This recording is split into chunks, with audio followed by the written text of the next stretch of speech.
What's up, YouTube? It's your boy JP's on the keys, and it's too easy about this video today.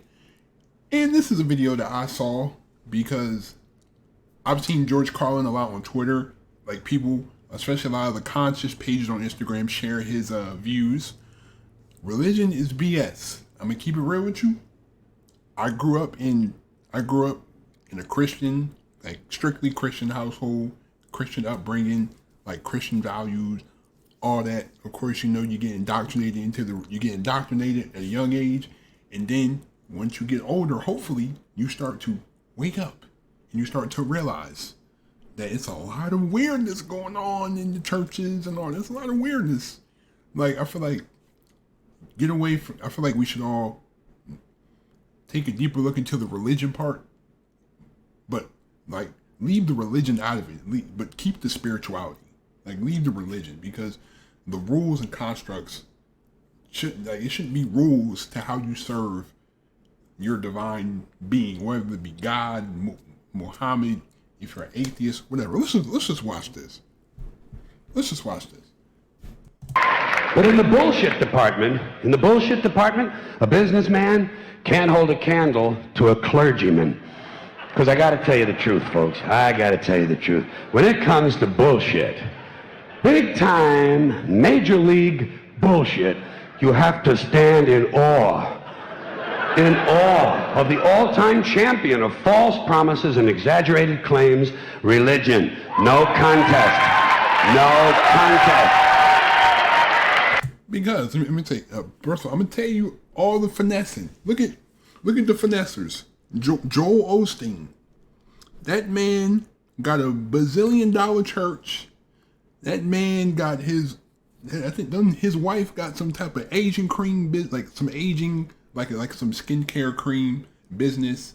I remember when Hurricane Harvey hit Houston, he wouldn't let people go in his mega church. I'm talking about, this church was huge. This is like a sports arena, how big the church is. But I thought being a Christian was all about hospitality and serving others and serving your community and giving back. But no, look at the other televangelist, the tell-lie evangelist, the dude that God is great, but yet you got a $17 bazillion jet. You got living on a private property. You living on in a mansion, and your clergy members are broke and poor and struggling. Look at Creflo Dollar. Man got people to give offering. $50-some million jet. You gotta watch these pastors, bro, and these clergymen. A lot of these dudes is living lavish while you broke, poor, struggling, and still giving your offering. Still giving that 10% out of your paycheck that you know you probably can't afford. Like I said, I'm not bragging on religion. I'm just bragging on the people that take advantage of it. The people that use religion in order to get over on people. Like, that's the people I hate. Religion easily has the greatest bullshit story ever told. Think about it. Religion has actually convinced people that there's an invisible man living in the sky who watches everything you do every minute of every day. That's the government. That's the government. That's the government, basically. And the invisible man has a special list of 10 things he does not want you to do. And if you do any of these 10 things, he has a special place full of fire and smoke and burning and torture and anguish, where he will send you to live and suffer and burn and choke and scream and cry forever and ever till the end of time. But he loves you.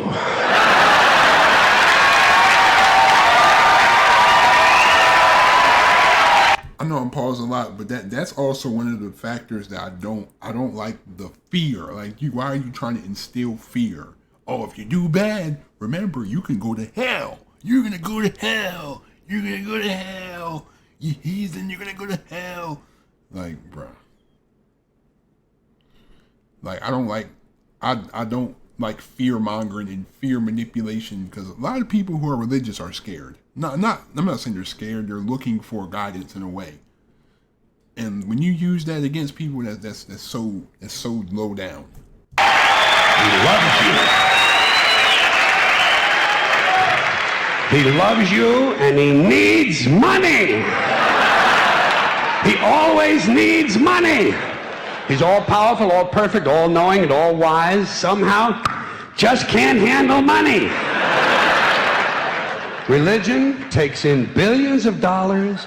They pay no taxes, and they always need a little more. Now, you talk about a good bullshit story. Holy shit. Them 501c3s, them what? Where them tax papers at? You raking in thousands from the offering, building fund, pastor's birthday, clergyman birthday, offering for the payment for this and that and third and all that. Like, hey, come on, bro. You know, this money ain't going in. A lot of this money that you putting in the offering ain't going into the church. It's going right into the pastor's pocket. Come on now.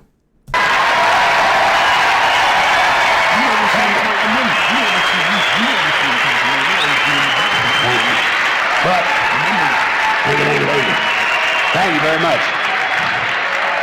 But I want you to know something. This is sincere. I want you to know, when it comes to believing in God, I really tried. I really tried. I tried to believe that there is a God who created each of us in his own image and likeness, loves us very much, and keeps a close eye on things. I really tried to believe that, but I gotta tell you, the longer you live, the more you look around, the more you realize something is fucked up. Something is wrong here. War, disease, death, destruction, hunger, filth, poverty, torture, crime, corruption, and the ice-capades. Something is definitely wrong. This is not good work. If this is the best God can do, I am not impressed. Results like these do not belong on the resume of a supreme being. This is the kind of shit you'd expect from an office temp with a bad attitude.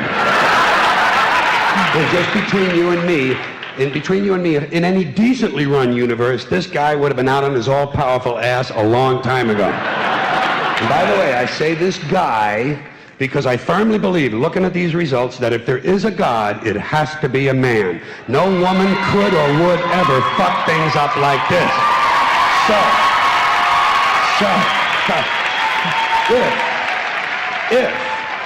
If there is a God, if there is, I think most reasonable people might agree that he's at least incompetent and maybe, just maybe, doesn't give a shit.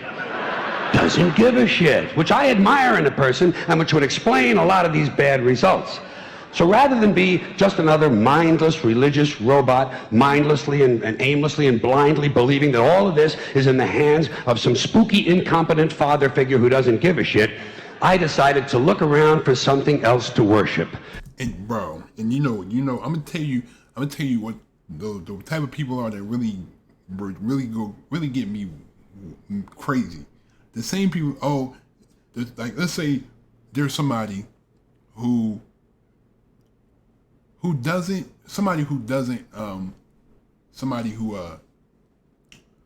sick, right? And they'll just be like, oh God, I'll just pray, I'll have faith. Bro, what? Come on, bro.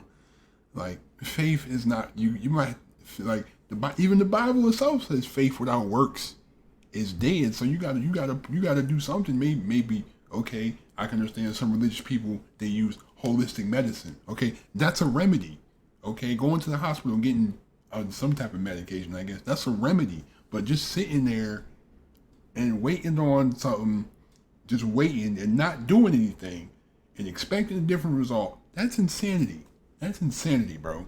Like I said, I have nothing against any religious people or anything. I got nothing against that. I'm just saying, you got to do something. You know what I'm saying? You got to do something. You can't just sit there and just wait and wait and wait and wait and expect something to change, man. You got to put your feet in the ground. Get your feet dirty. Get your hands dirty. Something I could really count on. And immediately I thought of the sun. Happened like that. Overnight, I became a sun worshiper. Well, not overnight. You can't see the sun at night. But first thing the next morning, I became a sun worshiper. Several reasons. First of all, I can see the sun, okay? Yeah. Unlike some other gods I could mention, I can actually see the sun. I'm big on that. If I can see something, I don't know, kind of helps the credibility along, you know?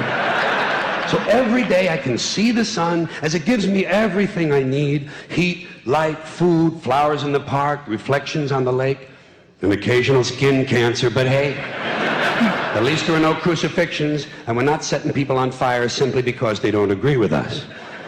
Sun worship is fairly simple. There's no mystery, no miracles, no pageantry, no one asks for money, there are no songs to learn, and we don't have a special building where we all gather once a week to compare clothing.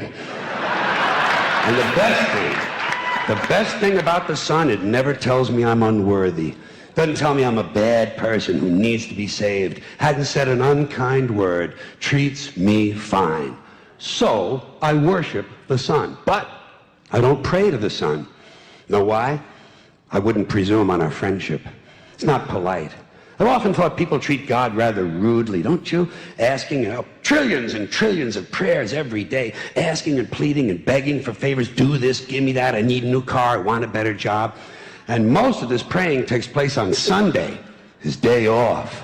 It's not nice, and it's no way to treat a friend. That makes sense, though. I didn't even think about it like that. That makes sense. But people do pray, and they pray for a lot of different things. You know, your sister needs an operation on her crotch. Your brother was arrested for defecating in a mall. But most of all, you'd really like to fuck that hot little redhead down at the convenience store. You know, the one with the eye patch and the club foot. Huh? Can you pray for that? I think you'd have to. And I say, fine, pray for anything you want. Pray for anything. But what about the divine plan? Remember that? The divine plan. Long time ago, God made a divine plan. Gave it a lot of thought, decided it was a good plan, put it into practice. And for billions and billions of years, the divine plan has been doing just fine. Now you come along and pray for something. Well, suppose the thing you want isn't in God's divine plan. What do you want him to do? Change his plan? Just for you?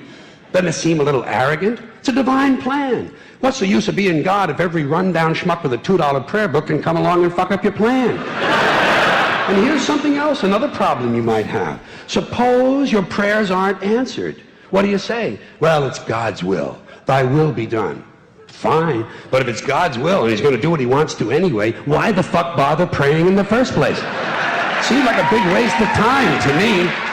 Couldn't you just skip the praying part and go right to his will? It's all very confusing.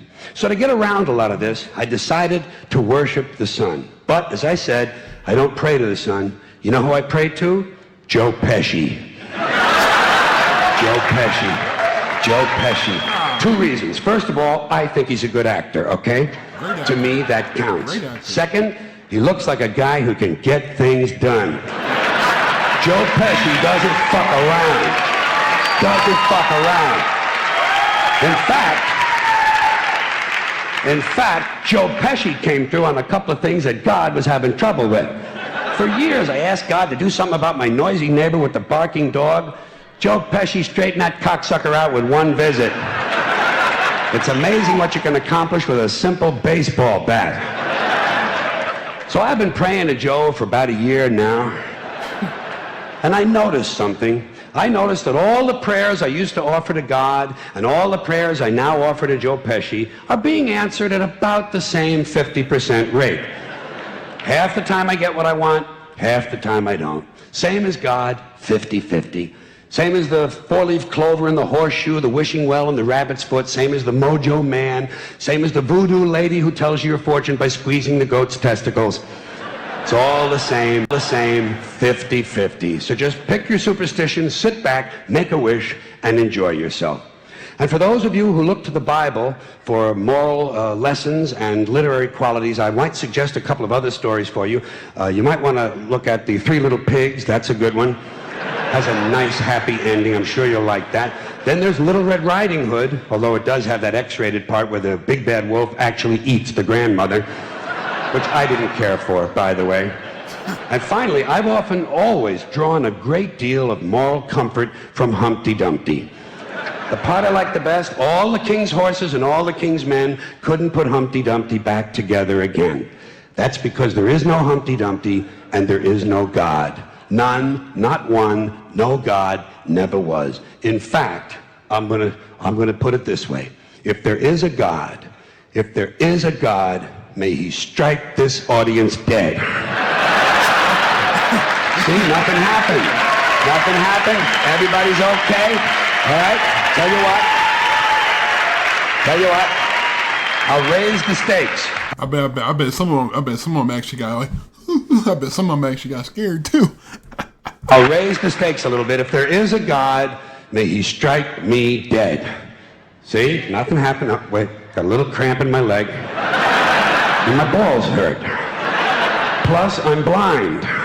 Oh, now I'm okay again. Must have been Joe Pesci, huh? God bless Joe Pesci. Thank you all very much. Joe bless you. Thank you very much. I appreciate it. But yeah, man, I'm just saying, like, I have absolutely no problem with religion. What I have a problem with is the people that use religion in order to abuse people, in order to make people, like, in order to do horrible things. Like, you already know the story, the endless accounts of Catholic Spanish preachers doing the unthinkable to little boys. The unthinkable. That's all I'm gonna say. They do the unthinkable. You're talking about these religious cult leaders. You know, the ones that seek power, the ones that seek to be their own sort of god, the ones that run cults, especially the cults that practice cannibalism and rituals and sacrifices and those type of cults. You know, the ones that are hustlers. You know, the ones that use the church money to fund their own businesses. You notice how the one where the pastor has the best looking car out of everybody in the church. The pastor always has the best looking suits. The pastor is always the best dressed, the best looking, you know, those type of people. Like I said, I have nothing against religion at all. If you want to practice religion, practice religion. Like, do you, bro? I'm just telling you, look out for people that use it to manipulate you. Don't be so easily manipulated by by some guy that claims that he's led by God to preach. I'm led by God. I was called upon by God to lead you to the divine place. Come on, bro. Stop capping. Anyway, thank you again for watching. Leave a like if you enjoy. Hit that subscribe button if you're new to the channel. Don't forget to share the button. Share the video wherever you share videos at. Also, hit my notification bell if you would like to see more. If you want to get a notification of what videos I post later on in the future. Please be safe. Have a great day. Stay on the grind. I'm out. Peace.